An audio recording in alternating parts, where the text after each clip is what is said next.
O meu nome é Heloísa, e por 56 anos, eu acreditei que o amor era suficiente. Acreditei que se você desse tudo de si, se sacrificasse até não sobrar nada de você, se amasse alguém tão completamente que se esquecesse de como amar a si mesma, isso seria retribuído. Que importaria? Que seria visto? Eu estava errada. A manhã em que tudo acabou começou como qualquer outra. Eu estava na minha cozinha pequena.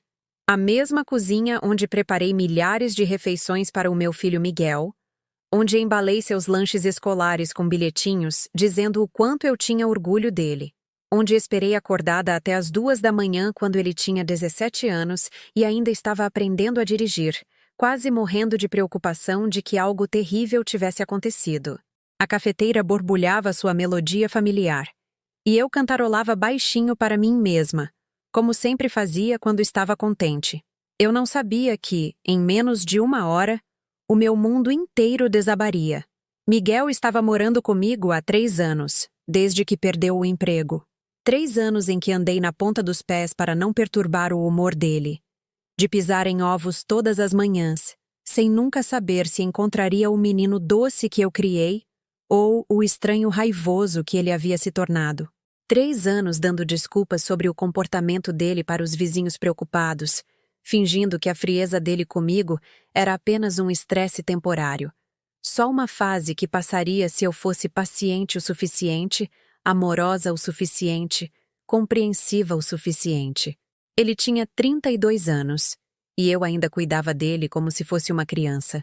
Cozinhava suas refeições, lavava suas roupas, pagava as contas enquanto ele procurava trabalho, que parecia nunca aparecer. Mas eu não me importava. Como eu poderia me importar? Ele era o meu filho. O meu único filho. A única família que me restava neste mundo. O pai dele, o meu amado Carlos, tinha morrido quando Miguel tinha apenas 14 anos.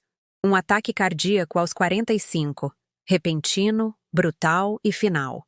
Em um dia, Carlos estava rindo na mesa de jantar, contando o que tinha acontecido de engraçado no trabalho, planejando a nossa viagem de fim de semana para visitar a irmã dele.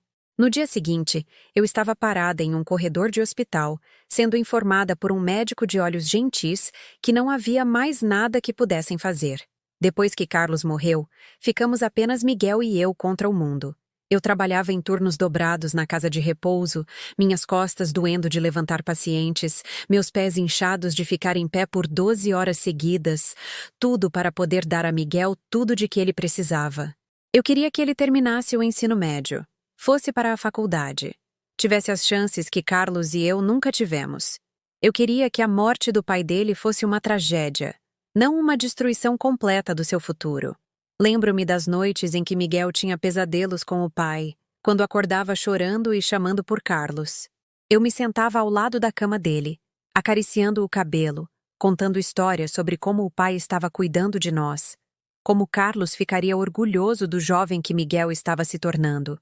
Eu cantava as mesmas canções de ninar que cantava quando ele era bebê, minha voz falhando de exaustão, mas nunca parando até que ele voltasse a dormir. Esses eram os momentos em que eu me sentia mais próxima dele, quando podia ver vislumbres da criança amorosa que ele havia sido antes que a dor o mudasse. Ele olhava para mim com olhos tão parecidos com os do pai e sussurrava: "Eu te amo, mamãe." Essas 3 palavras me sustentaram em tudo. Nas dificuldades financeiras, na solidão, no cansaço que vinha da alma por ser a única mãe, a única provedora, a única fonte de estabilidade no mundo despedaçado de uma criança. Mas, em algum momento no caminho, esses momentos se tornaram mais raros. Os sorrisos agradecidos desapareceram. As conversas ficaram mais curtas, mais frias. O "eu te amo, mamãe" parou de vir por completo. Eu dizia a mim mesma que era normal. Meninos virando homens, filhos aprendendo a ter independência. Eu dizia a mim mesma que ele ainda estava de luto, ainda processando a morte do pai à sua maneira.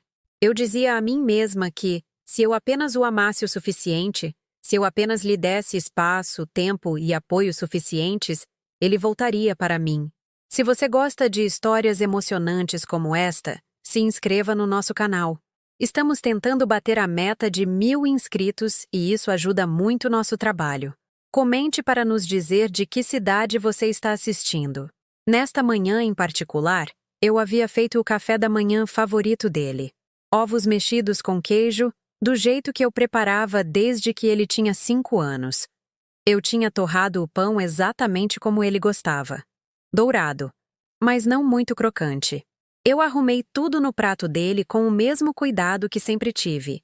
A mesma atenção aos detalhes que vem de amar alguém, tanto que até os menores gestos se tornam atos de devoção. Chamei por ele. Miguel, o café da manhã está pronto. Exatamente como fiz todas as manhãs nos últimos 3 anos. Exatamente como fiz em todas as manhãs de aula nos 12 anos anteriores a isso. Minha voz estava alegre, cheia de esperança. Eu sempre esperava que hoje fosse diferente, que hoje ele se juntasse a mim à mesa e conversássemos como antes, como fazíamos quando ele era mais jovem e eu era a pessoa mais importante do mundo dele. Em vez disso, ouvi a porta do quarto dele se abrir com tanta força que as paredes tremeram. Os passos dele eram pesados, raivosos, intencionais. Eu me virei do fogão com um sorriso no rosto, pronta para cumprimentar meu filho com o amor incondicional que eu lhe dava todos os dias há 32 anos. Mas o olhar nos olhos dele me paralisou. Havia algo que eu nunca tinha visto antes. Não apenas raiva, não apenas frustração, mas ódio genuíno, puro, incontido desprezo direcionado a mim, a mulher que lhe tinha dado tudo o que eu tinha para dar. O quê? Ele retrucou, a única palavra cortando o ar da manhã como uma lâmina. Eu fiz o seu café da manhã, eu disse suavemente, gesticulando para o prato que eu havia preparado com tanto carinho. O seu favorito. Ele olhou para a comida como se fosse veneno, como se o meu gesto de amor fosse de alguma forma ofensivo para ele. Eu não pedi para você fazer nada. Eu senti algo rachar dentro do meu peito, mas mantive minha voz gentil. Eu sei, querido. Eu só pensei... Você só pensou o quê? A voz dele estava aumentando agora, e havia uma crueldade em seu tom que eu nunca tinha ouvido antes, nem mesmo durante os seus piores ataques de birra na adolescência. Você pensou que eu não consigo cuidar de mim mesmo? Você pensou que eu preciso da minha mamãe para fazer café da manhã como se eu fosse uma criança? As palavras me atingiram como golpes físicos. Este era o meu filho, o bebê que eu embalei para dormir. A criança que eu amamentei durante febres, pesadelos e corações partidos. Este era o menino que costumava subir no meu colo quando estava assustado, que costumava me trazer dentes de leão do quintal e chamá-los de flores para a mamãe mais linda do mundo. Miguel, eu só estava tentando... Tentando o quê? Tentar me controlar? Me fazer sentir culpado? Me lembrar todo santo dia que eu sou um fracasso morando na casa da minha mãe? Eu fiquei ali na minha cozinha, cercada pela prova de um amor que aparentemente tinha se tornado um fardo. O café esfriando, o café da manhã que eu fizera com tanta esperança ficando com uma aparência coagulada no prato, a luz da manhã entrando pelas janelas que eu mantinha impecavelmente limpas porque eu queria que a nossa casa fosse um lugar de paz e conforto para nós dois. Eu nunca pensei que você fosse um fracasso, eu sussurrei. E eu dizia isso com cada fibra do meu ser. Você é o meu filho. Eu te amo. Marcin. Mas essas palavras, as palavras mais verdadeiras que eu já havia dito, pareceram incendiar algo terrível nele. O rosto dele se contorceu com uma emoção que eu não conseguia nomear, que eu não teria reconhecido mesmo se pudesse. E então, ele disse as palavras que me assombrariam pelo resto da minha vida. As palavras que mudariam tudo entre nós para sempre. As palavras que finalmente me ensinariam que, às vezes, o amor simplesmente não é o suficiente. Vai viver sua vida! Eu cansei de você! As palavras explodiram de sua boca como balas, cada uma encontrando seu alvo com precisão mortal. Mas ele não tinha terminado. Ah, não. Meu filho aparentemente vinha guardando anos de ressentimento. E agora tudo estava jorrando em uma torrente de crueldade que me deixou ofegante. Eu estou cansado de você pairando sobre mim como uma velha patética que não tem nada melhor para fazer na vida. Estou cansado dos seus cafezinhos da manhã tristes e dos seus olhares preocupados e da sua constante necessidade de cuidar de mim como se eu ainda tivesse 5 anos. Eu fiquei ali, paralisada, observando aquele estranho que parecia meu filho, mas falava com a voz de alguém que me desprezava. O prato de ovos ainda estava nas minhas mãos, esfriando, e eu percebi que o estava segurando com tanta força que meus nós dos dedos tinham ficado brancos. Miguel, por favor. Por favor. O quê? Por favor. Continue fingindo que isso é normal. Por favor. Continue agindo como se você não estivesse me sufocando com a sua carência. Ele riu, e foi o som mais amargo que eu já tinha ouvido. Você sabe o que as pessoas dizem quando nos veem juntos? Elas sentem pena de mim. Elas acham que eu sou um perdedor que não consegue cortar o cordão umbilical da mamãe. Cada palavra era uma faca se torcendo mais fundo no meu coração. Este era o meu filho, a criança que eu protegi de todas as dificuldades que pude. O menino que eu amei tão ferozmente que me esqueci de como amar a mim mesma. E ele estava parado na nossa cozinha, na casa que eu trabalhei até a exaustão para prover, dizendo-me que o meu amor era um fardo. Eu nunca pedi por nada disso. Ele continuou, a voz ficando mais alta, mais cruel. Eu nunca pedi para você sacrificar a sua vida por mim. Eu nunca pedi para você me transformar no seu mundo inteiro. Essa foi a sua escolha, o seu erro, e eu estou farto de pagar por ele. O prato escorregou dos meus dedos dormentes e se quebrou no piso da cozinha. O som pareceu ecoar para sempre no silêncio repentino. Pedaços de cerâmica se espalhando pelo ladrilho como fragmentos do meu coração partido. Os ovos espirraram por toda parte. Nos meus chinelos, nos armários, pelo chão que eu tinha esfregado ontem mesmo porque eu queria que tudo estivesse perfeito para ele. Olha o que você fez, ele disse, olhando para a bagunça com nojo. Você não consegue nem segurar um prato estúpido sem causar um desastre. Eu me ajoelhei automaticamente, minhas mãos tremendo enquanto tentava juntar os pedaços. Era o que eu sempre fazia.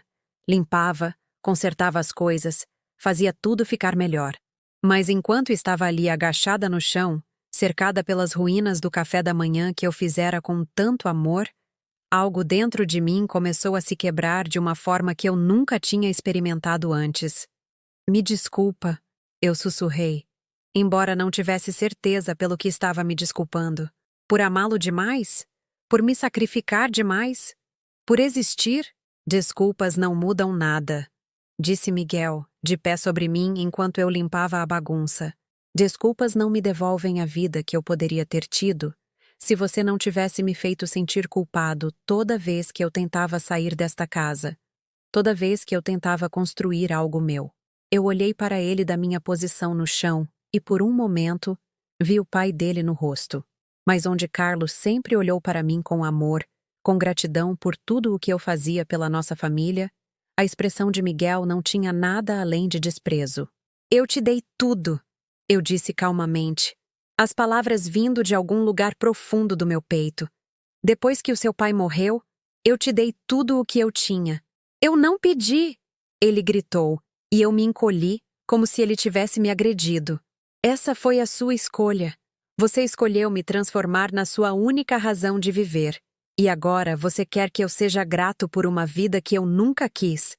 O cachorro de uma vizinha começou a latir lá fora, provavelmente perturbado pelos gritos. Pensei na Dona Lúcia, do lado, que sempre perguntava de Miguel com tanta gentileza, que me dizia que eu era uma boa mãe, como Miguel tinha sorte de ter alguém que se importava tanto. O que ela pensaria se pudesse ouvir esta conversa? O que qualquer um deles pensaria se soubesse o que meu filho realmente sentia por mim? Você quer saber a verdade? A voz de Miguel estava mais calma agora, mas de alguma forma isso a tornava pior. A raiva eu podia entender, mas essa frieza cruel era diferente de tudo que eu já havia experimentado. Eu estava planejando ir embora há meses. Eu estava guardando dinheiro, olhando apartamentos. Eu só fiquei porque sentia pena de você, porque eu sabia que, sem mim, você não teria absolutamente nada. Os pedaços de cerâmica caíram das minhas mãos novamente. Eu não conseguia respirar. Eu não conseguia pensar. Isso era pior do que quando Carlos morreu. Porque pelo menos naquela época eu sabia que ele me amava. Pelo menos naquela época, eu sabia que a nossa vida juntos tinha valido a pena. Você sentia pena de mim? Eu repeti, minha voz mal sendo um sussurro. Claro que sim. Olhe para você. Você tem 56 anos e não tem amigos, não tem hobbies, não tem vida fora de cuidar de mim. Qual foi a última vez que você foi a algum lugar que não fosse o trabalho ou o supermercado? Qual foi a última vez que você conversou com outro adulto sobre algo que não fosse eu? Eu não conseguia responder porque ele estava certo. Em algum momento no caminho, no meu desejo desesperado de ser a mãe perfeita, de preencher o vazio que a morte de Carlos tinha deixado em nossas vidas, eu de fato transformei Miguel no meu mundo inteiro. Eu parei de sair com os poucos amigos que eu tinha. Eu parei de ler os livros que eu amava. Eu parei de pintar, que era a minha paixão desde criança. Eu dediquei tudo o que eu era para ser a mãe dele, e agora ele estava me dizendo que a pessoa que eu me tornei o enojava. Eu não aguento mais isso, ele disse, e a voz dele estava finalmente baixa, mas as palavras carregavam mais peso do que todos os seus gritos. Eu não posso continuar sendo responsável pela sua felicidade. Eu não posso continuar sendo a única coisa na sua vida que importa. Não é justo com nenhum de nós. Eu me levantei devagar, meus joelhos doendo de ficar ajoelhada no chão duro. Os ovos ainda estavam espalhados por toda parte, mas eu não conseguia mais me importar. Nada parecia importar mais. O que você quer que eu faça? Eu perguntei, e estava perguntando de verdade. Se o meu amor era um fardo tão grande, se a minha presença na vida dele o estava fazendo infeliz, então o que eu deveria fazer com todo esse amor que não tinha para onde ir? Eu quero que você vá viver sua vida. Ele repetiu, mas desta vez a voz dele estava cansada em vez de raivosa. Eu quero que você pare de me fazer o centro do seu universo. Eu quero que você descubra quem você é quando não está sendo minha mãe. A parte mais cruel era que eu podia ouvir o eco de um conselho razoável nas palavras dele. Se outra pessoa tivesse dito essas coisas, um terapeuta, um amigo, qualquer outra pessoa, eu poderia ter reconhecido a verdade nelas. Mas, vindo dele, entregues com tanta frieza, tanto ressentimento óbvio por tudo que eu lhe tinha dado, elas pareciam uma rejeição completa de quem eu era. E se eu não conseguir? Eu sussurrei. Se eu não souber como ser mais ninguém? Miguel olhou para mim por um longo momento, e eu pensei ter visto algo piscar nos olhos dele. Arrependimento, talvez, ou tristeza. Mas sumiu tão rapidamente que eu poderia ter imaginado. Então esse é um problema que você precisa resolver. Ele disse finalmente, porque eu cansei de resolver isso por você. Ele se virou e caminhou em direção ao quarto, os passos pesados no piso de madeira. Na porta, ele parou sem se virar. Eu vou me mudar neste fim de semana, ele disse para a parede. Eu já encontrei um lugar. Então ele se foi, deixando-me parada na minha cozinha, cercada por cerâmica quebrada e ovos espalhados, com o gosto das minhas próprias lágrimas se misturando com o entendimento amargo de que o filho que eu amei, mais do que a minha própria vida, tinha acabado de me dizer que estava farto de mim, farto de mim. A mulher que o segurou quando ele chorou, que trabalhou em turnos extras para comprar a bicicleta que ele queria no Natal, que ficou acordada a noite toda quando ele teve pneumonia aos 7 anos, que aplaudiu em todos os jogos de futebol, peças escolares e formaturas. Ele estava farto de mim. E o pior era que eu estava começando a achar que ele poderia estar certo. Os 3 dias seguintes passaram em um silêncio estranho e suspenso. Miguel se movia pela casa como um fantasma, evitando contato visual, respondendo às minhas tentativas de conversa com resmungos ou silêncio total. Eu me peguei pisando em ovos na minha própria casa, com medo de que qualquer palavra, qualquer gesto, pudesse desencadear outra explosão de raiva. Eu tentei tudo o que pude pensar para preencher o abismo que se abrira entre nós. Eu fiz o jantar favorito dele. Bistecas de porco com purê de batata. A receita que a avó dele me ensinara quando me casei com Carlos. Eu arrumei a mesa com a nossa louça de festa, os pratos que geralmente guardávamos para feriados, pensando que talvez, se eu fizesse a noite parecer especial, importante, ele pudesse se lembrar de que éramos família.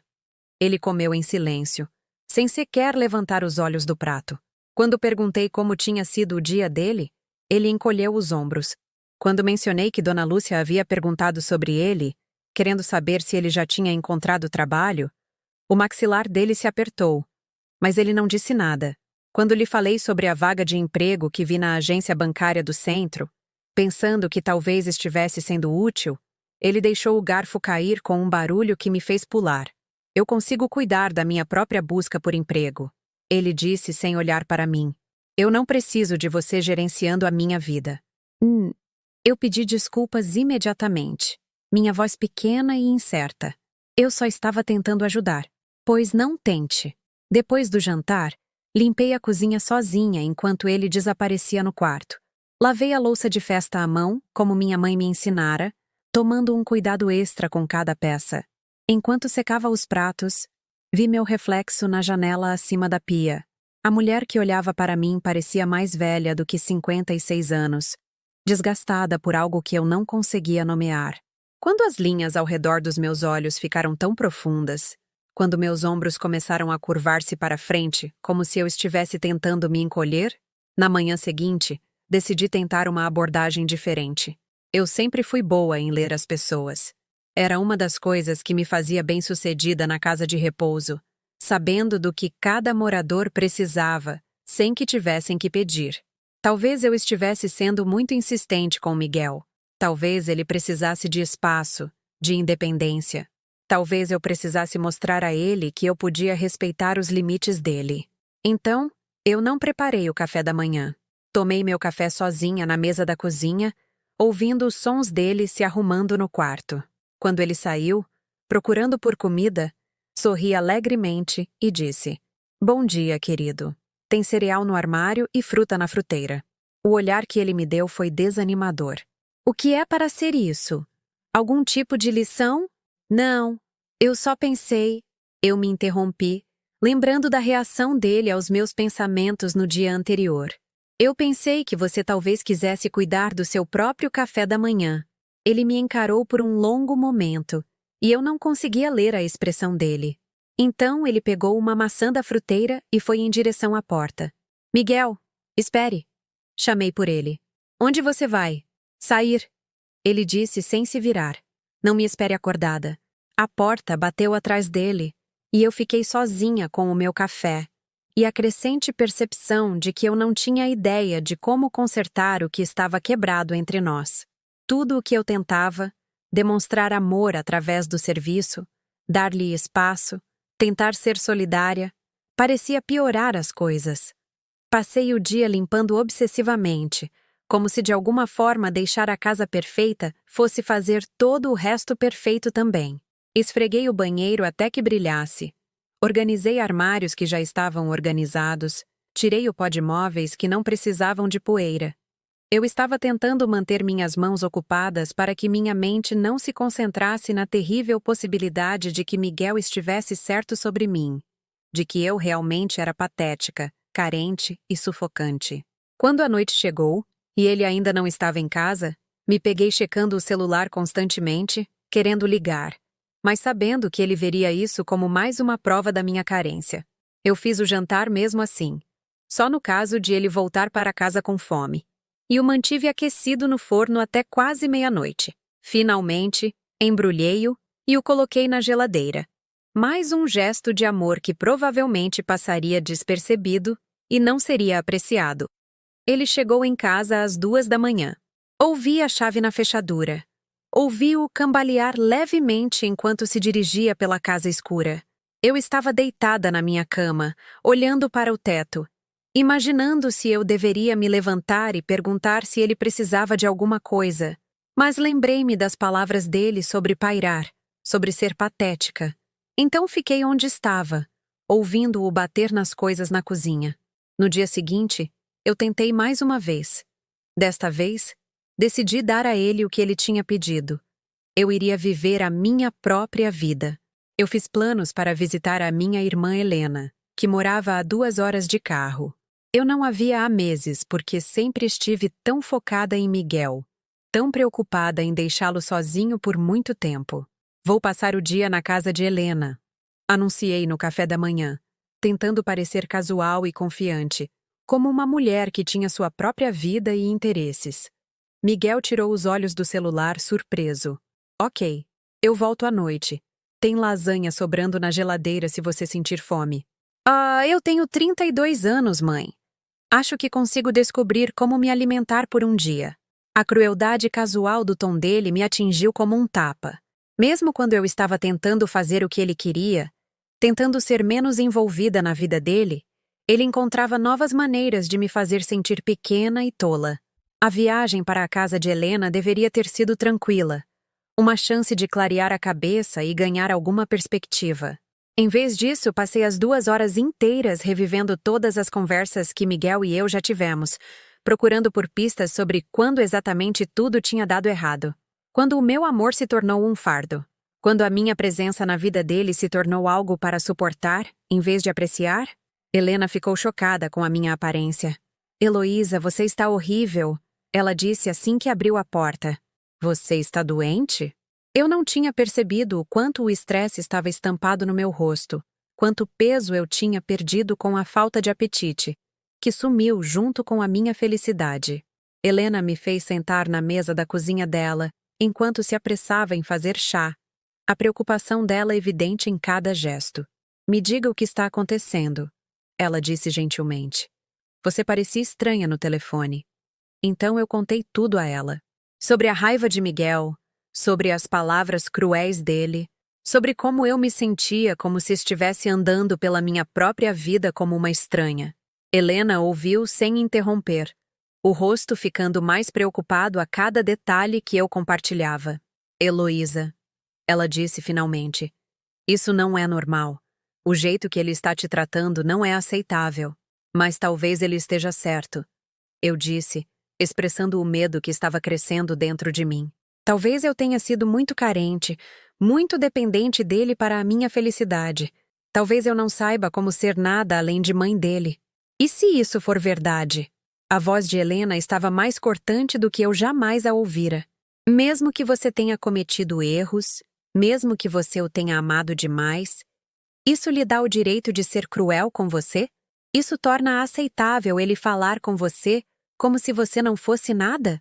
Eu encarei a minha irmã, vendo a minha própria situação refletida nos olhos raivosos dela. Helena sempre foi mais forte do que eu, mais disposta a lutar por si mesma. Ela nunca entendeu a minha necessidade de fazer todo mundo feliz. O meu instinto de pedir desculpas primeiro e fazer perguntas depois. Você criou aquele menino sozinha depois que Carlos morreu, ela continuou. Você trabalhou até a medula para dar a ele tudo o que precisava. E agora ele está te tratando como se você fosse algum tipo de fardo do qual ele mal pode esperar para se livrar.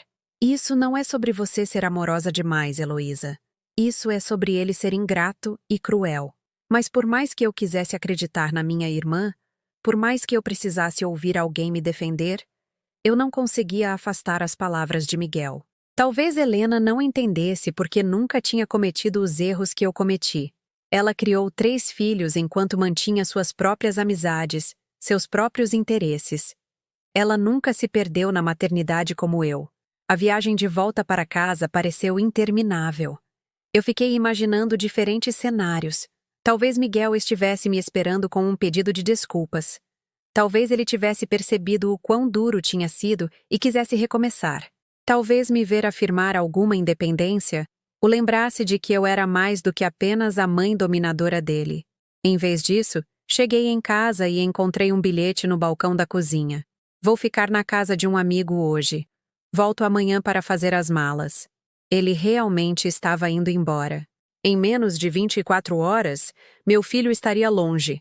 E, com base no comportamento dele nesta semana, eu não tinha motivos para acreditar que ele gostaria de manter qualquer tipo de relacionamento comigo depois. Eu estava prestes a me tornar exatamente o que ele tinha me acusado de ser. Uma mulher sem propósito, sem identidade fora de ser mãe dele. Sentei-me à mesa da cozinha, olhando para o bilhete dele. E pela primeira vez desde que este pesadelo começou, deixei-me chorar.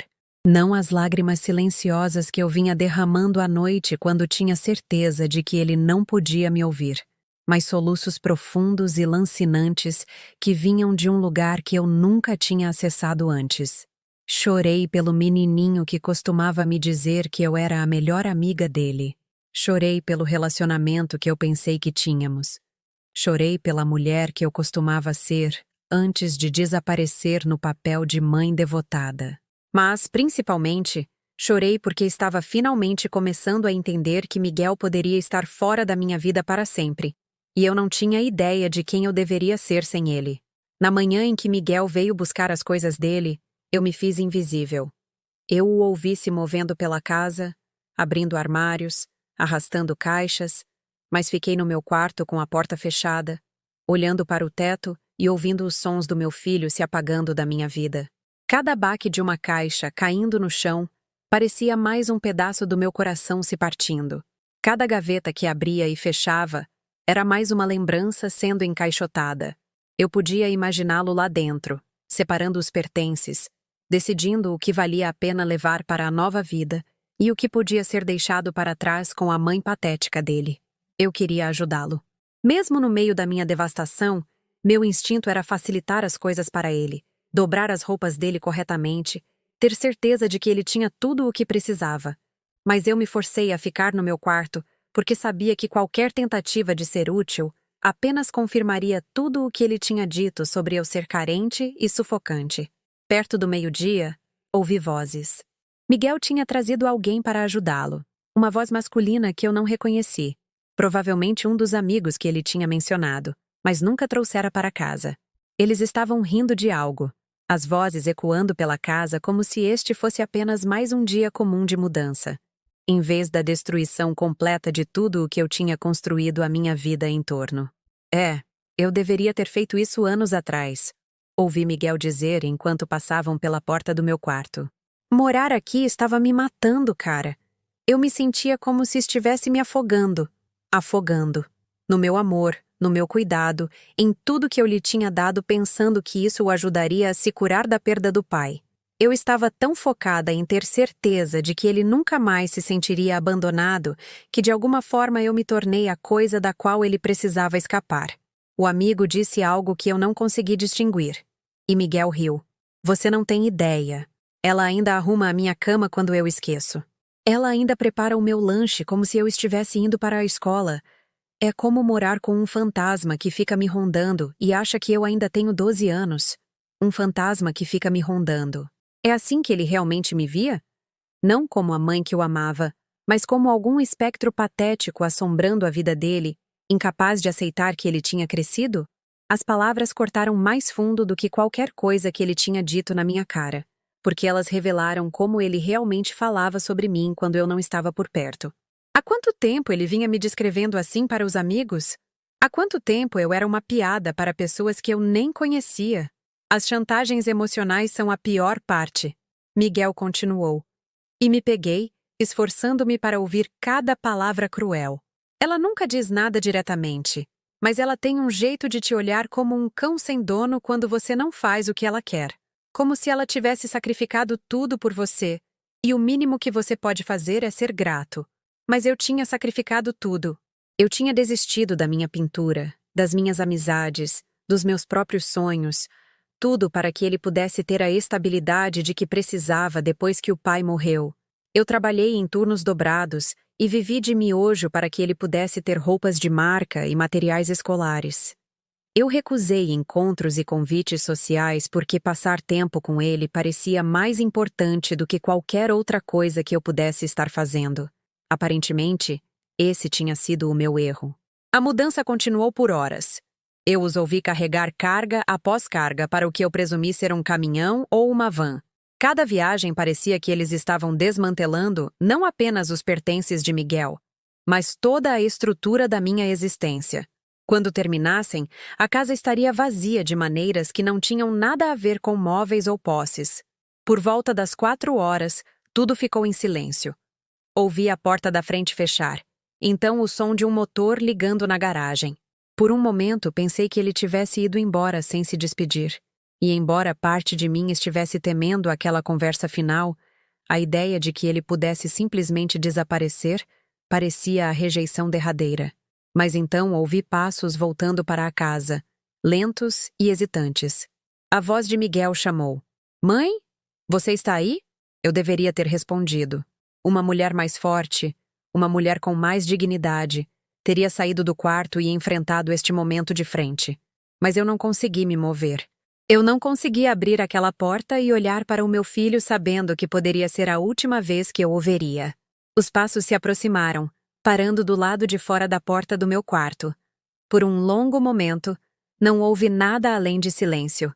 Eu me perguntei o que ele estava pensando, se estava tendo dúvidas sobre ir embora, se alguma parte dele estava se lembrando de todos os bons momentos que tivemos juntos. Eu estou indo agora, ele disse finalmente, a voz abafada pela porta entre nós. Eu deixei meu novo endereço na mesa da cozinha, sabe, caso chegue alguma correspondência ou algo assim. Correspondência ou algo assim.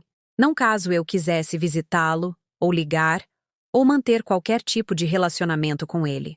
Apenas caso houvesse detalhes administrativos que exigissem a atenção dele. Eu queria dizer algo. Eu queria dizer a ele que eu o amava, que eu tinha orgulho dele, que eu esperava que ele fosse feliz na nova vida. Eu queria pedir desculpas por todas as maneiras pelas quais eu aparentemente falhei como mãe. Eu queria implorar para ele não ir embora, para me dar outra chance de ser o tipo de pessoa que ele aguentaria ter por perto. Mas as palavras não vinham. Minha garganta parecia estar se fechando, como se o meu corpo estivesse rejeitando a possibilidade de fala. Então eu fiquei ali em silêncio, enquanto o meu único filho se despedia de mim através de uma porta fechada. "Cuida de você, tá?" ele acrescentou. E por um breve momento a voz dele soou quase gentil. Quase como o menino que costumava engatinhar para o meu colo quando estava triste. Então, os passos se afastaram, e eu ouvi a porta da frente abrir e fechar uma última vez. O motor ligou novamente. E desta vez não parou. Eu ouvi o som ficando cada vez mais fraco, até desaparecer completamente, deixando para trás um silêncio tão completo que parecia que o mundo tinha acabado. Eu não sei por quanto tempo fiquei deitada antes de finalmente me levantar. A luz do lado de fora da minha janela tinha mudado do brilho da tarde para o brilho mais suave do início da noite. Meu corpo estava rígido e dolorido, como se eu tivesse ficado deitada na mesma posição por horas, o que eu provavelmente tinha feito. Quando finalmente abri a porta do meu quarto, a casa pareceu diferente imediatamente. Não apenas vazia, mas oca, como uma concha que tinha sido limpa pela maré. Eu caminhei pelos cômodos que Miguel tinha ocupado, vendo os espaços onde a mobília dele tinha estado, os retângulos limpos no carpete onde os pertences dele tinham protegido o piso de anos de luz solar. O quarto dele era o pior. As paredes estavam cobertas com manchas mais claras onde os pôsteres dele tinham pendurado, e havia pequenos furos onde ele tinha pendurado fotos e certificados ao longo dos anos. O armário estava aberto e vazio, ainda segurando o cheiro do perfume dele misturado com sabão em pó. Eu fiquei parada na porta, lembrando de todas as noites em que o coloquei para dormir na cama que não estava mais lá, de todas as manhãs em que o acordei para ir à escola, de todas as vezes em que me sentei na beira daquele colchão para confortá-lo quando ele estava doente, assustado ou triste. Na mesa da cozinha, como prometido, estava um pedaço de papel com o novo endereço dele escrito na caligrafia cuidadosa. O apartamento era do outro lado da cidade, longe o suficiente para que eu não o encontrasse acidentalmente no supermercado ou no banco. Ele tinha se certificado de que não haveria encontros coincidentes desconfortáveis, nenhuma oportunidade para eu me inserir na vida dele sem ser convidada. Ao lado do endereço estava outra coisa. A minha chave reserva da casa. Aquela que eu lhe tinha dado anos atrás para que ele nunca ficasse trancado para fora. Nunca sentisse que não pertencia ali.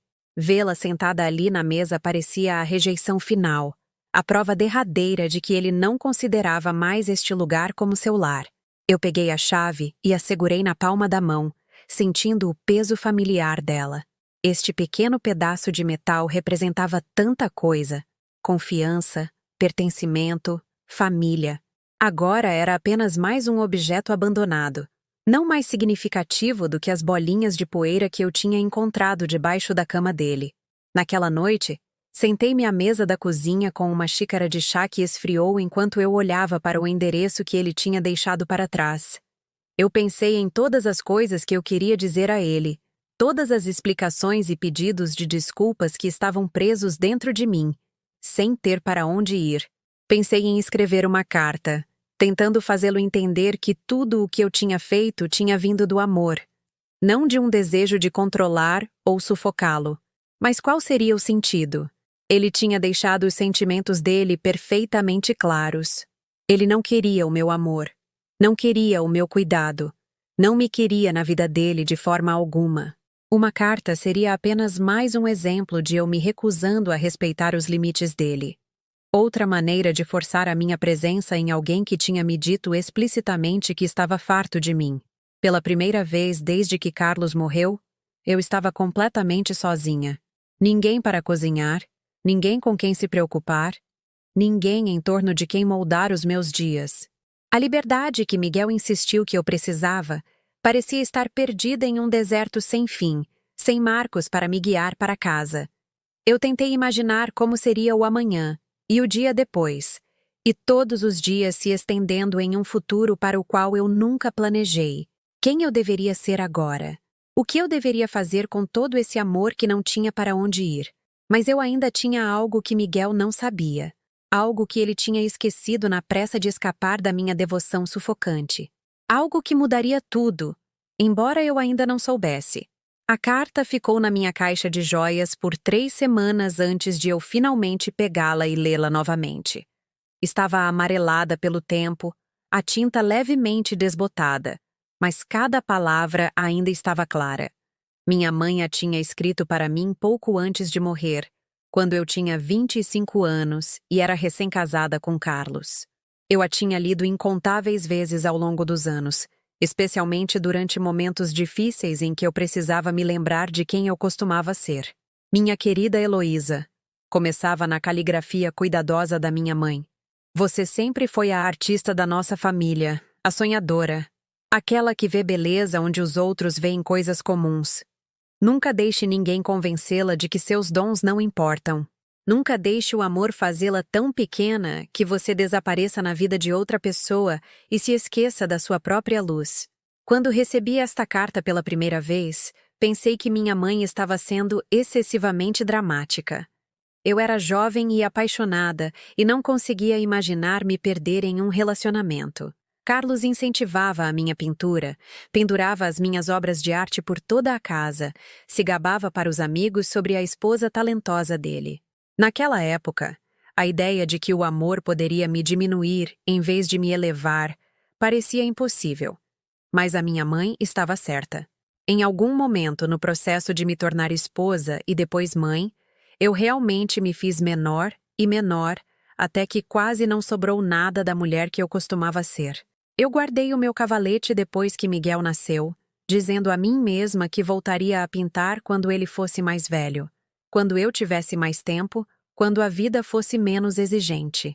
28 anos depois, os meus materiais de arte ainda estavam em caixas no porão, acumulando poeira e provavelmente arruinados pela umidade. 28 anos dizendo a mim mesma que os meus sonhos podiam esperar, que as necessidades de outras pessoas eram mais importantes do que a minha própria expressão criativa. Eu passei aquelas 3 semanas depois que Miguel se foi em um estranho estado de animação suspensa. Eu acordava todas as manhãs e, por um breve momento, esquecia que tudo tinha mudado.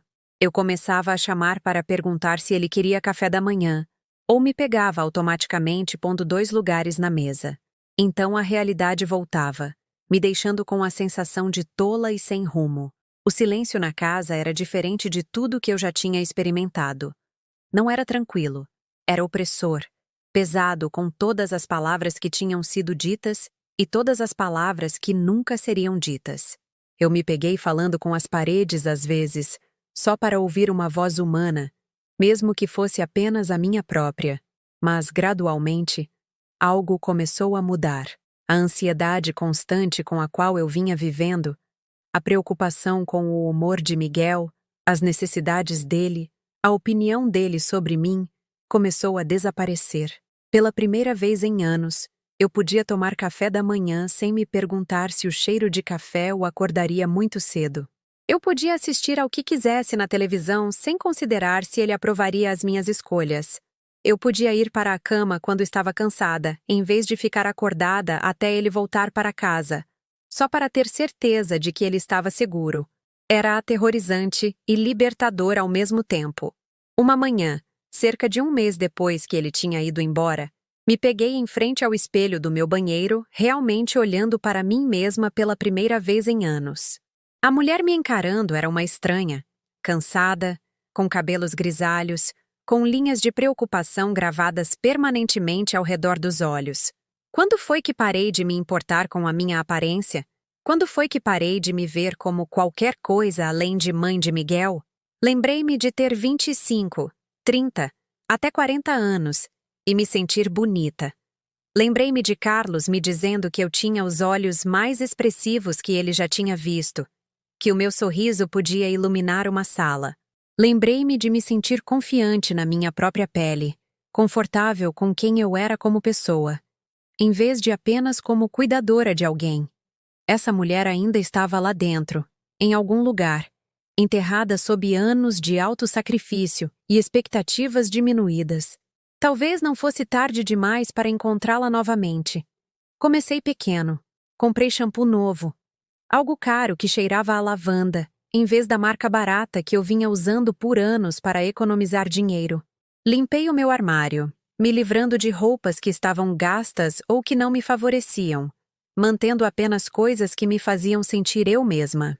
A maior parte do meu guarda-roupa acabou em sacolas de doação, deixando-me com apenas algumas peças que realmente serviam e me faziam sentir atraente. Então eu fiz algo que não fazia há décadas.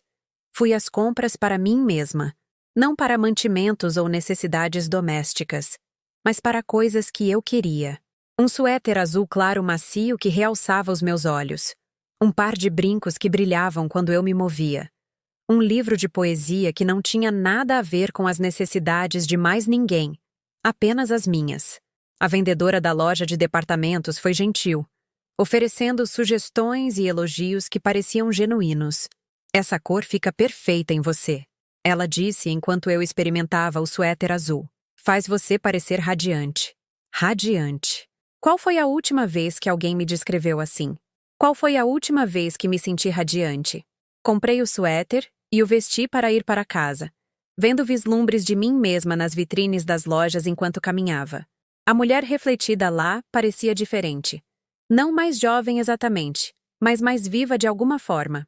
Mais presente na própria vida. Naquela noite, fiz algo que não fazia há 28 anos. Desci ao porão e encontrei os meus velhos materiais de arte. O cavalete estava empenado e algumas das tintas tinham secado completamente. Mas os meus pincéis ainda estavam bons. Eu os limpei cuidadosamente, lembrando da sensação deles nas minhas mãos. Da maneira como cada um criava diferentes texturas e efeitos. Eu montei o cavalete na sala de estar, bem onde o sofá de Miguel costumava estar.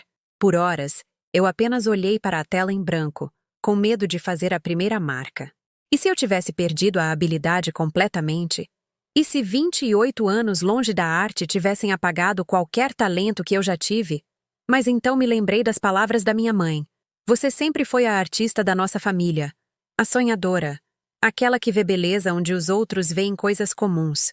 Peguei um pincel e fiz um único traço de azul na tela. Depois outro. Antes que eu percebesse, estava perdida no processo, misturando cores, colocando camadas de tinta, criando algo que existia puramente porque eu queria que existisse. A pintura não estava boa. Eu estava muito sem prática para isso. Mas era minha. Pela primeira vez em décadas, eu estava fazendo algo puramente para a minha própria satisfação, não porque alguém precisasse que eu fizesse ou porque tornaria a vida de outra pessoa mais fácil. Eu pintei por 3 horas naquela noite, até que minhas costas doessem de ficar em pé e minhas mãos estivessem manchadas com cores que eu tinha esquecido que amava. Quando finalmente dei um passo para trás para olhar para o que eu tinha criado, senti algo que não experimentava há tanto tempo que tinha esquecido como se chamava. Alegria. Alegria pura e descomplicada. Na manhã seguinte, acordei animada com algo pela primeira vez em meses. Eu mal podia esperar para voltar ao cavalete, para ver o que emergiria da tela hoje. Preparei café e torrada e tomei café da manhã olhando para a minha pintura da noite anterior, estudando as pinceladas e planejando o que eu queria fazer em seguida. Foi só quando estava lavando a minha louça que percebi que algo profundo havia acontecido. Eu passei uma noite inteira e uma manhã sem pensar em Miguel, sem me perguntar o que ele estava fazendo, sem me preocupar se ele estava comendo direito ou se estava feliz no novo apartamento. Por 12 horas, eu estive completamente presente na minha própria vida, em vez de existir como um satélite orbitando em torno da dele. Isso deveria ter me feito sentir culpada. Que tipo de mãe para de pensar no filho? Mas, em vez disso, parecia respirar depois de prender a respiração por 3 décadas. Eu liguei para o trabalho dizendo que estava doente naquele dia, o que eu nunca tinha feito a menos que estivesse realmente doente. Em vez disso, passei o dia inteiro pintando, parando apenas para comer um sanduíche de pé na cozinha para não perder o ritmo. Eu pintei até a luz diminuir e meus olhos estarem muito cansados para ver claramente. Naquela noite, sentei-me no chão em frente ao meu cavalete.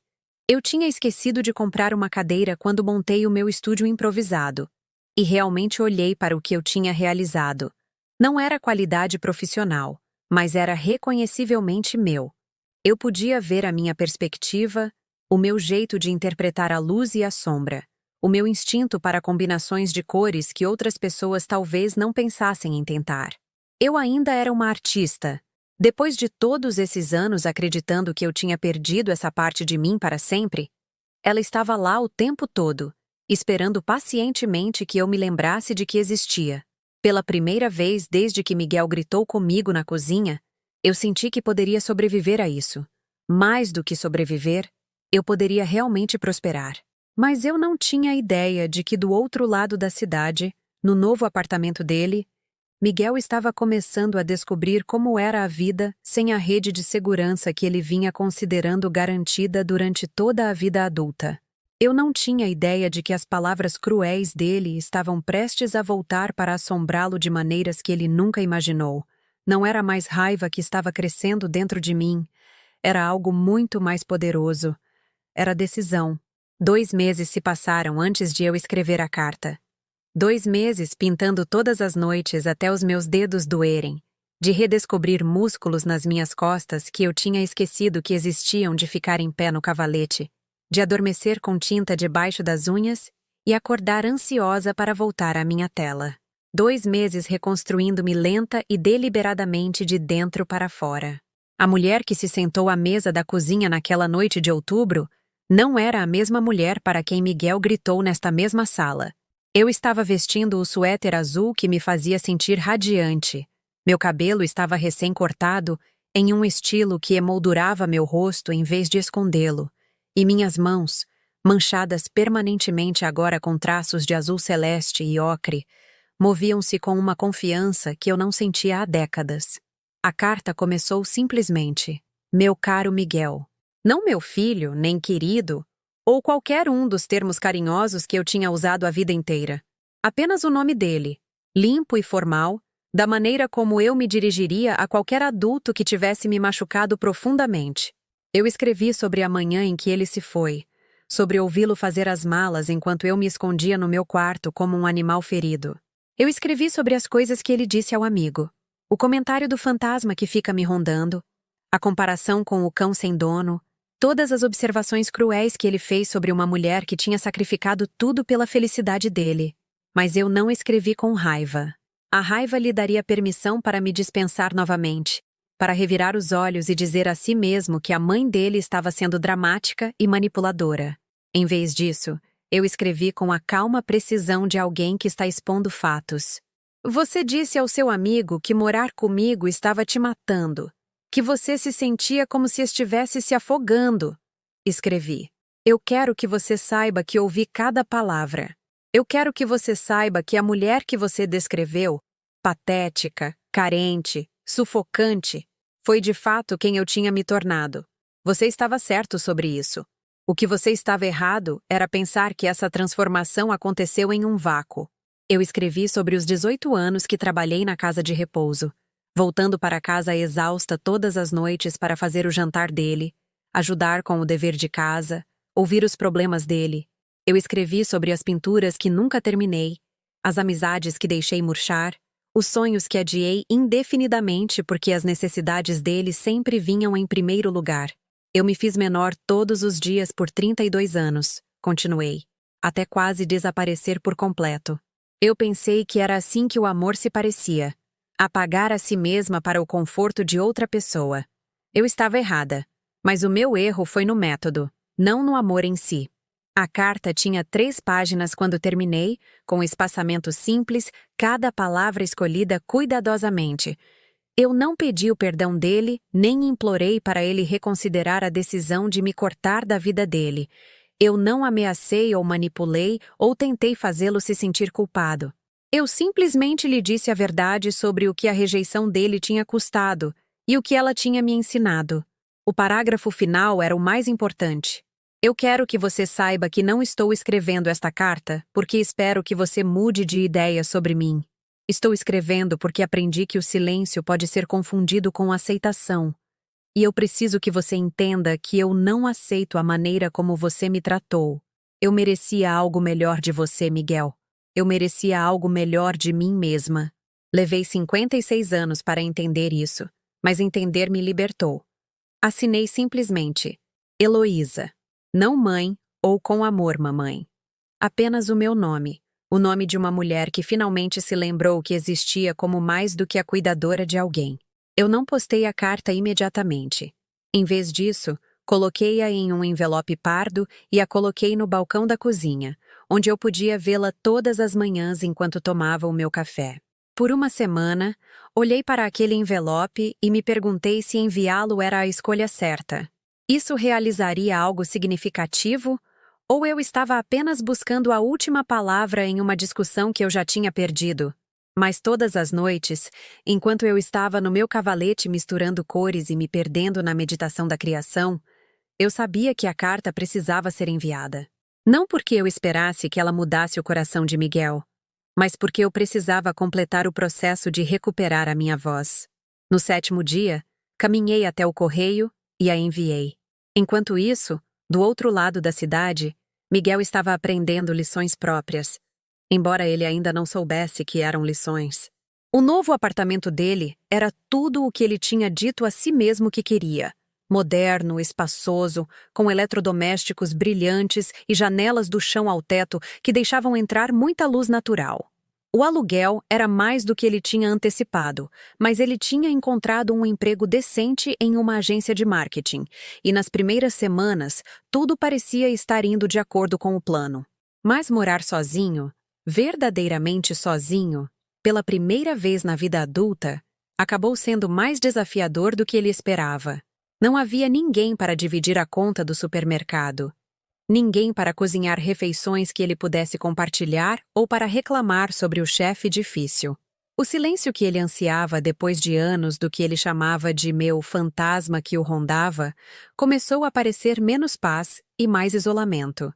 Os amigos dele, aqueles que o tinham ajudado a se mudar e rido da mãe dominadora, acabaram estando menos disponíveis para socializar regularmente do que ele supunha. Eles tinham as próprias vidas, os próprios relacionamentos, as próprias responsabilidades.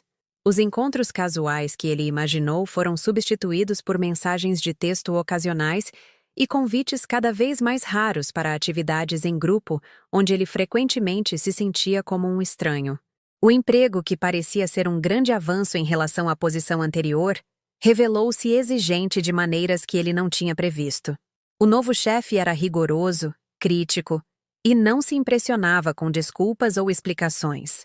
Quando Miguel perdeu um prazo porque tinha ficado fora até tarde na noite anterior, não havia uma mãe solidária para desabafar, ninguém para tranquilizá-lo de que o chefe estava sendo irracional. Quando a minha carta chegou ao apartamento dele, Miguel estava morando sozinho há quase 3 meses, e a independência pela qual ele tinha lutado tanto para alcançar estava começando a parecer menos liberdade e mais um fardo que ele não tinha certeza se era forte o suficiente para carregar. Eu não sabia de nada disso, é claro. Eu estava muito ocupada me redescobrindo para me perguntar se Miguel estava lutando com a nova vida dele. Os meus dias tinham desenvolvido um ritmo que parecia natural e satisfatório. Trabalho, supermercado, cozinhar refeições simples para uma pessoa, e então horas no meu cavalete, onde o tempo parecia se suspender por completo.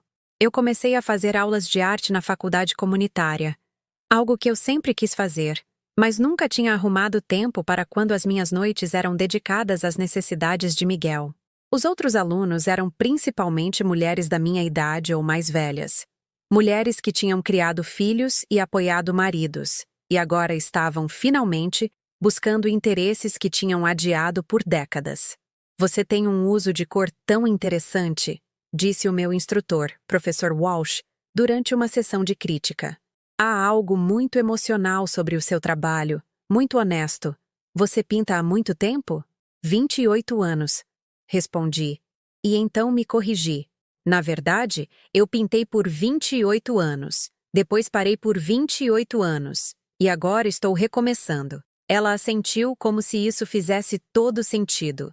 A lacuna aparece na sua técnica. Você está um pouco enferrujada em alguns fundamentos, mas também aparece na sua perspectiva. Há uma profundidade nessas peças que vem de viver, de experimentar perda e renovação. Isso não pode ser ensinado. Depois da aula, uma mulher chamada Doroteia se aproximou de mim. Ela tinha provavelmente 70 anos, com cabelos prateados e dedos manchados de tinta que me lembraram os meus. Eu ouvi o que você disse sobre a lacuna de 28 anos, ela disse. Eu mesma tive uma lacuna de 15 anos. Criei 4 filhos. Cuidei da minha mãe quando ela adoeceu. Ajudei meu marido a terminar o mestrado. Quando finalmente peguei um pincel novamente, pensei que tinha perdido tudo. Mas você sabe o que eu descobri? Eu esperei pela resposta dela, curiosa. A artista ainda estava lá. Mais velha, talvez mais sábia, definitivamente mais paciente, mas ainda lá, esperando que eu me lembrasse dela. Doroteia sorriu e tocou meu braço gentilmente. Não lamente os anos perdidos, querida. Celebre os anos encontrados. Naquela noite, pintei até às 3 da manhã, perdendo-me completamente em uma paisagem que parecia emergir de algum lugar profundo que eu tinha esquecido que existia. Quando finalmente me afastei, exausta, mas exultante, entendi o que Doroteia queria dizer. A artista não havia desaparecido durante aqueles 28 anos de maternidade e sacrifício. Ela estava observando silenciosamente, acumulando experiências, emoções e perspectivas que agora fluíam pelo meu pincel com uma intensidade que eu nunca havia alcançado nos meus anos mais jovens. Eu estava melhor agora do que jamais estive. Não tecnicamente. Eu ainda tinha décadas de prática para compensar, mas emocionalmente, espiritualmente. Meu trabalho tinha um peso agora. Uma substância nascida de ter vivido perdas reais e descoberto força real. 3 semanas depois de eu ter enviado a carta, recebi um telefonema que mudaria tudo. Mas eu ainda não sabia disso. Tudo o que eu sabia era que, pela primeira vez na minha vida adulta, eu estava completa e genuinamente feliz com quem eu estava me tornando. E eu estava prestes a descobrir que o universo estava controlando dívidas que precisavam ser pagas. O telefonema veio em uma terça-feira à noite, enquanto eu estava limpando meus pincéis depois de uma sessão de pintura particularmente satisfatória. Eu estava trabalhando em uma peça inspirada na cidade litorânea que eu vinha sonhando em visitar. Um lugar tranquilo e bonito onde eu pudesse recomeçar completamente se eu escolhesse. O toque agudo do telefone cortou o silêncio pacífico que eu tinha aprendido a valorizar. É Eloisa Morrison. A voz era desconhecida, profissional, mas tingida com algo que poderia ter sido preocupação. Sim, é Heloísa. Senhora Morrison, aqui é Janaína Alves, do Hospital Santa Clara. Estou ligando sobre seu filho, Miguel Morrison. A senhora está listada como contato de emergência dele. Meu coração parou. Apesar de tudo o que havia acontecido entre nós, apesar das palavras cruéis e da separação deliberada, Miguel ainda era meu filho. O instinto maternal que me definira por 32 anos avançou, avassalando os cuidadosos limites emocionais que eu vinha construindo. Ele se machucou? O que aconteceu? Ele está estável agora, mas foi trazido esta tarde depois de desmaiar no trabalho. Fizemos vários exames e precisamos discutir a condição dele com um membro da família. A senhora pode vir ao hospital? Eu já estava pegando as chaves do carro antes que ela terminasse de falar. Chego aí em 20 minutos. O trajeto até o Hospital Santa Clara parecia uma viagem através de um sonho onde tudo parecia familiar, mas nada fazia sentido. Eu tinha dirigido nessas ruas inúmeras vezes, mas nunca com essa combinação específica de medo e incerteza agitando meu estômago. Parte de mim se perguntava se Miguel havia mudado suas informações de contato de emergência, se Janaína Alves descobriria seu erro e me faria voltar na porta do hospital. Mas quando cheguei e dei meu nome na recepção de enfermagem, eles me direcionaram para o terceiro andar sem questionar. Aparentemente, em seus meses de independência, Miguel nunca teve tempo de me remover de suas informações médicas. A ironia não me passou despercebida. Ele podia me apagar de sua vida diária, mas a burocracia do papel nos mantinha conectados de maneiras que ele havia esquecido. A doutora Patrícia era uma mulher pequena com olhos gentis, e o tipo de modo suave que provavelmente a servia bem ao transmitir notícias difíceis a famílias assustadas. Ela me levou para uma sala de consulta silenciosa e fechou a porta antes de falar. Senhora Morrison, seu filho tem estado sob muito estresse ultimamente. O desmaio foi causado por uma combinação de exaustão, má nutrição e o que parecem ser sintomas relacionados à ansiedade. Os exames de sangue dele mostram sinais de estresse crônico, e ele perdeu um peso considerável desde o último check-up. Eu ouvi as palavras dela enquanto imagens passavam pela minha mente. Miguel criança, recusando-se a comer quando estava chateado, o jeito que o estresse sempre se manifestava no corpo dele. Ele vai ficar bem? Fisicamente sim, com repouso e nutrição adequados. Mas, senhora Morrison, ele tem perguntado por você desde que acordou. Ele parece bastante angustiado com algo. E continua dizendo que precisa se desculpar com a senhora. A senhora sabe do que se trata? A pergunta pairou no ar entre nós. Como eu poderia explicar a esta gentil médica que meu filho passou meses se convencendo de que estava melhor sem mim, apenas para descobrir que se cortar de sua única família o havia deixado mais sozinho e vulnerável do que ele jamais imaginou? Tivemos um desentendimento. Eu disse cuidadosamente. Não nos falamos por vários meses. A doutora Patrícia assentiu com o entendimento de alguém que já tinha visto desentendimentos familiares se desenrolarem em quartos de hospital antes. Gostaria de vê-lo? Ele está acordado e eu acho que resolver o que o está incomodando pode ajudar na recuperação dele. Eu a segui por um corredor forrado de portas que pareciam todas iguais, cada uma escondendo sua própria história de fragilidade humana e os membros da família que se reuniam em torno de leitos hospitalares para oferecer o conforto que pudessem. O quarto de Miguel ficava perto do fim do corredor, e pela pequena janela na porta, eu podia vê-lo deitado na cama estreita, parecendo menor e mais frágil do que eu o via desde que ele era criança. Ele tinha perdido peso, exatamente como a doutora Patrícia havia mencionado, e o rosto dele tinha o olhar vazio de alguém que não vinha cuidando de si mesmo adequadamente. O cabelo estava mais longo e desgrenhado, e havia olheiras escuras sob os olhos que falavam de noites sem dormir e estresse acumulado. Quando entrei no quarto, os olhos dele se abriram imediatamente, como se ele estivesse esperando por este momento. Por vários segundos, nenhum de nós falou. Eu podia vê-lo assimilando a minha aparência. O novo corte de cabelo, o suéter azul que me fazia sentir confiante, as manchas de tinta nos meus dedos que revelavam como eu vinha gastando meu tempo. Mãe! A voz dele estava rouca, incerta, nada parecida com o tom raivoso que ele usou durante a nossa última conversa. Olá, Miguel. Mantive minha voz gentil, mas não corri para a beira da cama dele como a velha Heloísa teria feito.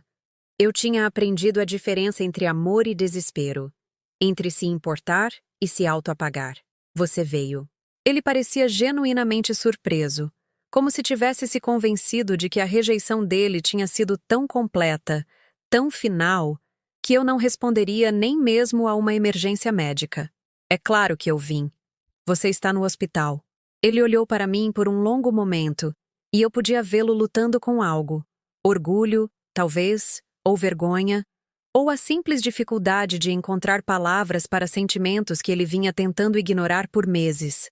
Eu recebi a sua carta, ele disse finalmente. Eu esperava que sim. Eu a li provavelmente 50 vezes. Eu a mantive no balcão da minha cozinha por semanas.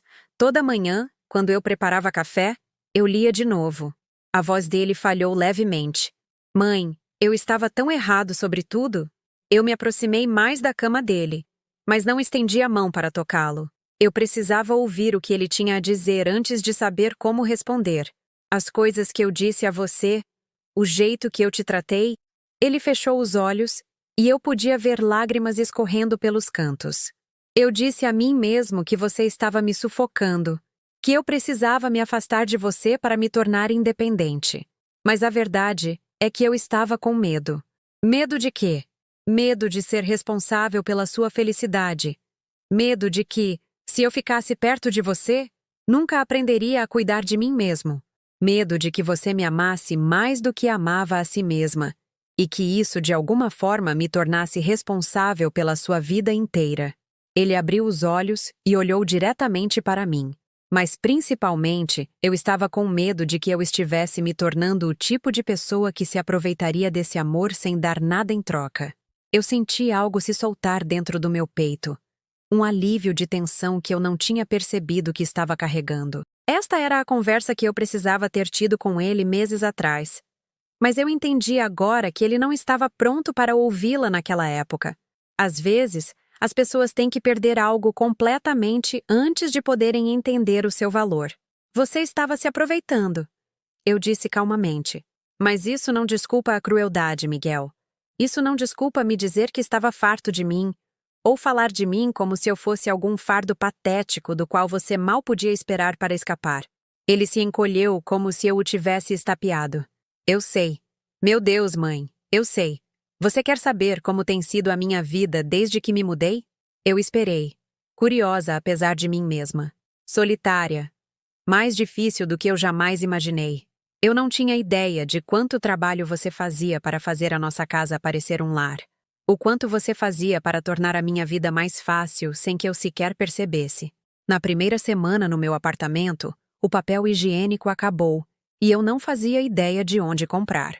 Na segunda semana, tive intoxicação alimentar, porque não sabia identificar se o frango estava estragado.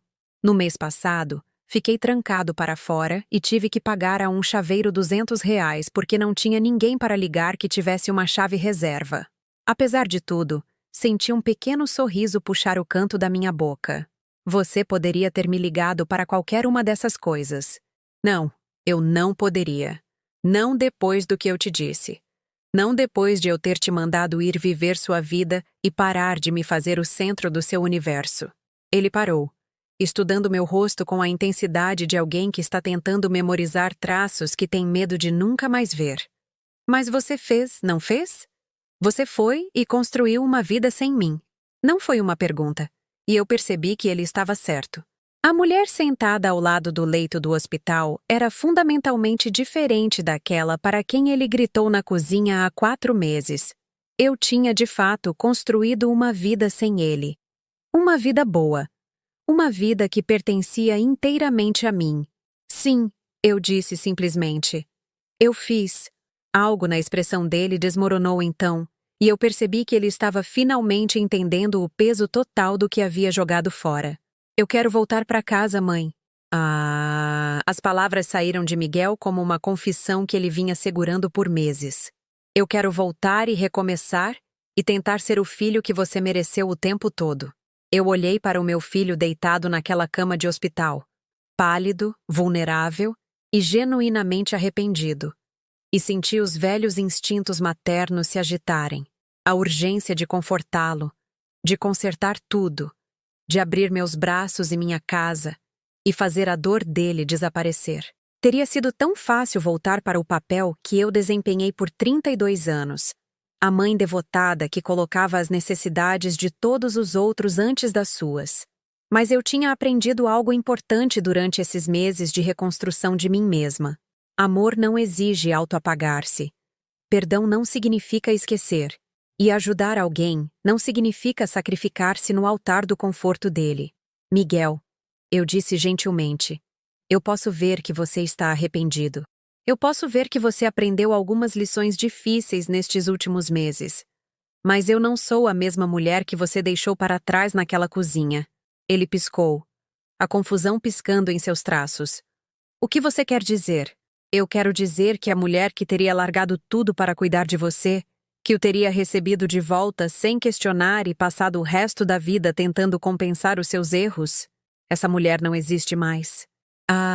Eu me levantei e caminhei até a janela, olhando para a cidade onde passei a maior parte da minha vida adulta, mas que estava finalmente vendo com novos olhos. Eu passei os últimos 4 meses descobrindo quem eu sou quando não estou sendo sua mãe. Eu me lembrei de que sou uma artista, que sou interessante, que eu tenho valor além da minha capacidade de servir às necessidades de outras pessoas. Mãe, Deixe-me terminar. Minha voz era firme, mas não rude. Não estou dizendo isso para te machucar. Estou dizendo porque é a verdade. E você precisa ouvir. Eu te perdoo pelas coisas cruéis que você disse. Eu te perdoo por ter dado o meu amor como certo todos esses anos. Mas perdão não significa que estou disposta a voltar ao que éramos. Miguel olhou para mim, e eu pude vê-lo processando essa nova realidade. A mãe dele, a mulher que sempre foi a rede de segurança, estava estabelecendo limites que ele nunca precisou considerar antes. Eu não entendo o que você está dizendo, ele sussurrou. Estou dizendo que, se você quiser um relacionamento comigo, tem que ser um relacionamento entre 2 adultos que se respeitam. Eu não sou mais a sua cuidadora, Miguel. Não sou responsável por gerenciar a sua vida ou tornar os seus erros mais fáceis de suportar. Eu sou sua mãe, e eu te amo. Mas também sou uma mulher com meus próprios sonhos e prioridades. Eu me virei para encará-lo, e pude ver meu reflexo na janela escura atrás de mim. Uma mulher com confiança na postura, com dedos manchados de tinta que falavam de criatividade recuperada, com olhos que tinham a sabedoria de alguém que tinha sido quebrada e se remontado em algo mais forte. Eu tenho pensado em me mudar. Eu continuei. Há uma pequena cidade litorânea a cerca de 3 horas daqui onde eu poderia alugar um ateliê, talvez dar aulas de arte, recomeçar completamente. Eu ainda não decidi, mas pela primeira vez na minha vida adulta, estou tomando decisões com base no que eu quero, em vez do que outras pessoas precisam de mim. Você iria embora? O pânico na voz dele era inconfundível. Eu poderia. Ou eu poderia ficar e continuar construindo a vida que comecei aqui. De qualquer forma, Miguel, minhas escolhas serão minhas de agora em diante. Ele ficou em silêncio por um longo tempo, absorvendo todas as implicações do que eu estava dizendo a ele. Finalmente, ele falou novamente, a voz mais baixa do que antes. Há alguma chance? Poderíamos tentar construir algo novo? Algo mais saudável do que o que tínhamos antes? Eu estudei o rosto dele, procurando por sinais de manipulação ou o antigo direito que eu tinha me acostumado tanto. Em vez disso, vi algo que raramente tinha visto dele, humildade genuína. Talvez, eu disse, mas teria que ser em termos diferentes. Você teria que provar que pode me ver como uma pessoa, não apenas como sua mãe. Você teria que mostrar que valoriza a minha presença na sua vida, em vez de tomá-la como certa.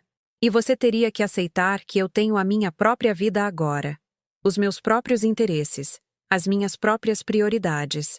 Eu quero tentar, ele disse rapidamente. Eu quero aprender a ser melhor. Então comece cuidando da sua saúde. Não porque eu estou aqui para cuidar de você, mas porque você é um adulto que é responsável pelo seu próprio bem-estar. Aprenda a cozinhar refeições de verdade, durma o suficiente, encontre maneiras de gerenciar o estresse que não envolvam desmaiar no trabalho. Miguel assentiu, e eu podia vê-lo tentando imaginar essa nova versão de si mesmo, competente, autossuficiente, digno de um relacionamento adulto com a mãe, em vez de um dependente. E Miguel, eu adicionei, minha voz mais suave agora. Quando você estiver pronto, eu gostaria que você conhecesse a mulher que eu me tornei. Ela é artista, sabia? Ela é talentosa e interessante, e tem amigos que a respeitam por quem ela é, em vez do que ela pode fazer por eles. Eu acho que você pode gostar dela. Pela primeira vez desde que eu tinha entrado no quarto de hospital, Miguel sorriu. Não o sorriso de quem se sente no direito, o sorriso de quem espera algo que eu lembrava da infância dele, mas algo mais triste e mais genuíno. Eu gostaria disso, ele disse. Eu gostaria muito de conhecê-la. Eu estendi a mão e apertei a dele brevemente, um gesto de amor que não exigia que eu me diminuísse. Eu vou embora agora. A enfermeira disse que provavelmente vão te dar alta amanhã se os seus exames de sangue melhorarem. Certifique-se de que alguém te leve para casa e certifique-se de fazer o acompanhamento com o seu médico. Você vai me ligar? Talvez pudéssemos tomar um café alguma hora? Eu parei na porta, considerando o pedido dele. Eu vou pensar. Se eu ligar, será porque eu quero. Não porque me sinto obrigada. Você entende a diferença? Ele assentiu devagar. Eu acho que estou começando a entender. 2 semanas depois, Miguel me ligou. Não com uma emergência ou uma exigência de atenção imediata, mas com um simples convite para tomar um café em uma cafeteria no centro. Quando cheguei, mal reconheci o homem sentado na mesa do canto. Ele tinha recuperado um pouco do peso que havia perdido, e as roupas dele pareciam limpas e bem ajustadas. Mas, mais importante, havia algo diferente na postura dele, no jeito que ele olhou para mim quando me aproximei da mesa. Pela primeira vez em anos, ele parecia realmente me ver, em vez de apenas ver o que ele precisava de mim. Você está linda, mãe, ele disse enquanto eu me sentava, e eu pude perceber que ele falava de uma maneira que não tinha nada a ver com como eu poderia servi-lo. Obrigada. Você parece mais saudável. Conversamos por 2 horas. Ele me contou sobre as mudanças que estava fazendo na vida dele. Aulas de culinária, terapia para trabalhar seus problemas com independência e o sentimento de se sentir no direito de receber. Um esforço genuíno para construir amizades baseadas em respeito mútuo, em vez de conveniência. Eu falei a ele sobre a minha pintura, sobre as aulas de arte, sobre a possibilidade de me mudar para o litoral se surgisse a oportunidade certa. Eu quero que você seja feliz, ele disse enquanto nos preparávamos para ir embora. O que quer que isso signifique para você, para onde quer que isso a leve. Eu quero que você seja feliz, e eu não quero que a minha presença na sua vida seja contingente à sua felicidade girando em torno de mim. Essas palavras, vindo do filho que uma vez gritou que estava farto de mim, pareciam o maior presente que ele já me deu. 6 meses depois, eu me mudei para a cidade litorânea que eu vinha sonhando. Eu aluguei uma casa pequena com uma janela grande perfeita para pintar, e abri um ateliê onde dou aulas de arte para mulheres que, como eu, estão descobrindo que nunca é tarde demais para recuperar as partes de si mesmas que pensavam estar perdidas para sempre. Miguel visita 1 vez por mês. Jantamos, conversamos sobre o trabalho dele, minhas alunas e os livros que estamos lendo. Às vezes, nem conversamos muito, apenas sentamos na minha varanda observando o pôr do sol pintar o céu em cores que eu tento capturar mais tarde com meus pincéis. Ele nunca fica mais de 2 dias e sempre pede permissão antes de estender a visita. Ele ajuda com a louça sem que eu peça. Traz compras de supermercado sem que eu diga o que eu preciso. Trata-me como uma amiga querida, em vez de uma serva. Semana passada, ele trouxe uma mulher com ele, Sara, alguém com quem ele está saindo há 3 meses.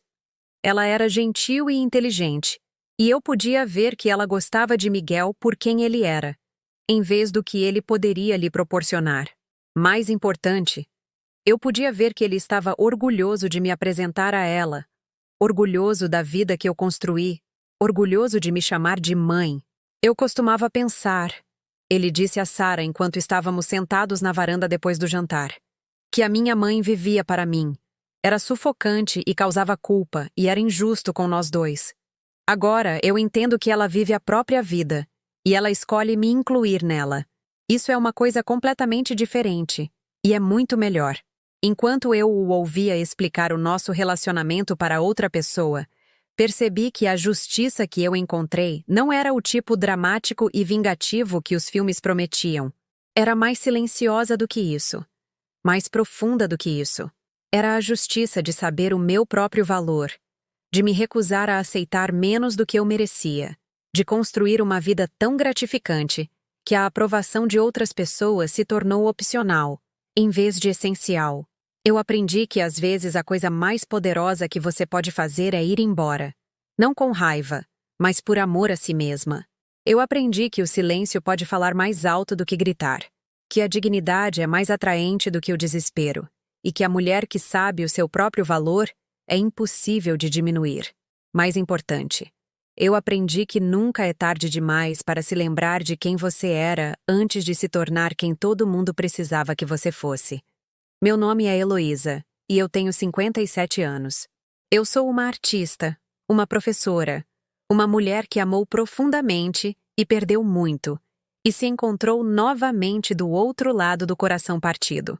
Eu sou a prova de que, às vezes, a melhor coisa que você pode fazer por alguém que você ama é se recusar a deixar que ele a trate mal.